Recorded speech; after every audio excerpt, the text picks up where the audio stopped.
Hi ladies, this is me, Miss Truth. I'm currently sitting in the living room with my baby girl. I'm going to try to show you her.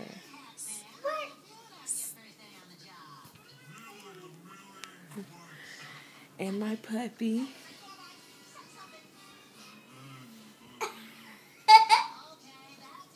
I don't know if you was able to see the puppy.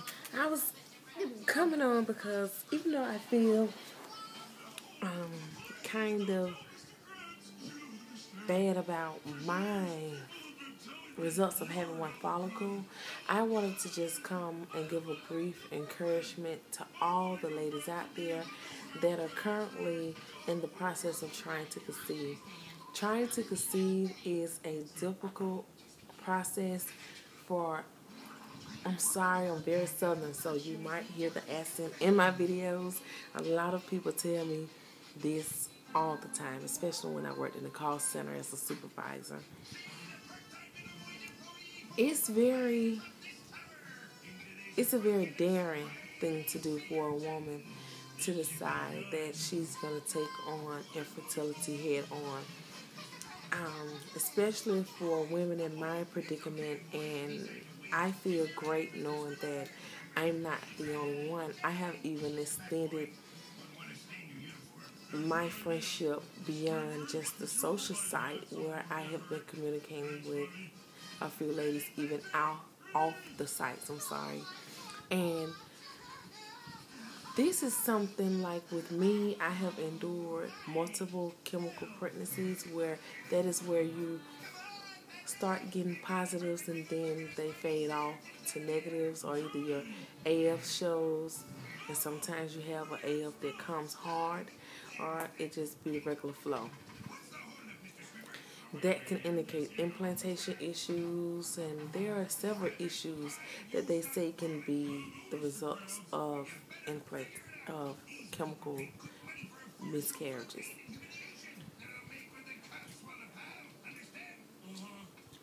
I would rather, and this is just me, and I have talked to another friend of mine that is trying to conceive. I really have talked to more than just her, but me and her has been going back and forth frequently today.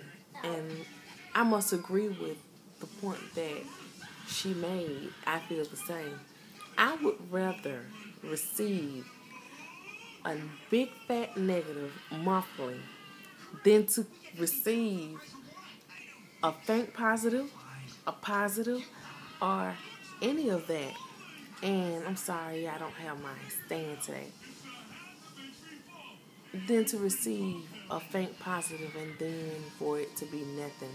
It hurts to get your hopes up. And I know, even though I have experienced this multiple times, each time I still get my hopes up because I am a woman in the process of trying to defeat infertility to be able to conceive with my husband, whom I love with all of my heart. And to have these issues is heartbreaking, especially for me, because it encouraged me to target on my obesity as well. See, I was 220 and I was considered obese, and then the depression behind, I was 210, I'm sorry, and I was considered obese, and then the depression behind trying to conceive and the infertility. I'm a person that when I stress, I gain weight. And it's some people that when they stress, they lose weight. And stress do people differently, each and every last one of us. So with me gaining the weight that I did gain, the infertility issues basically encouraged me to want to defeat obesity as well. I was 239, I am 211. And Christmas, January the 14th, I was 239. Today is, so with a month's time, I have lost 28 pounds. And I'm not going to stop until I get to the point where I want to be and where I feel healthier. Finding out that I was a woman that just 2 or 3 months ago was producing multiple follicles to now this month, this cycle, I only had one that was measuring at 13, did something to me. So I have decided to lay off the fertility medicine except for the progesterone cream. Before I started gaining the weight and all, I was easily to conceive. I've had one miscarriage. I have terminated a pregnancy, and I ask God all the time to forgive me for the predicament that I was in and the situation that I was in with my previous husband. It wasn't a good idea to bring another baby in that environment, and I feel that God has forgiven me.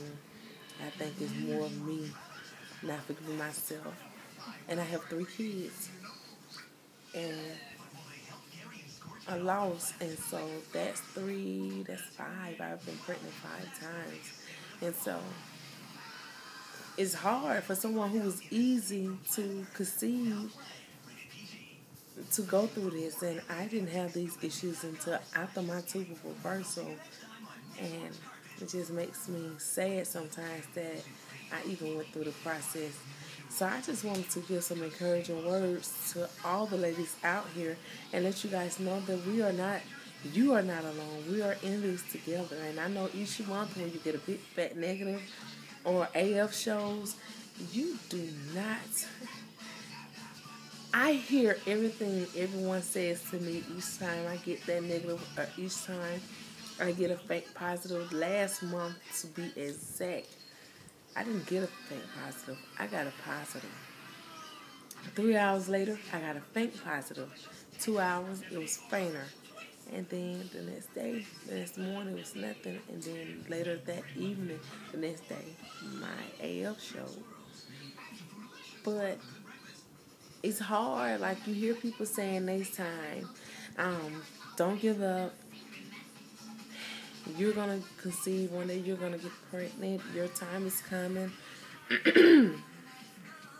I hear everything everyone is saying to me at the time, but honestly, I don't hear it because my hurt at the moment makes me want to just scream and give up on trying to conceive and ask why me. And I know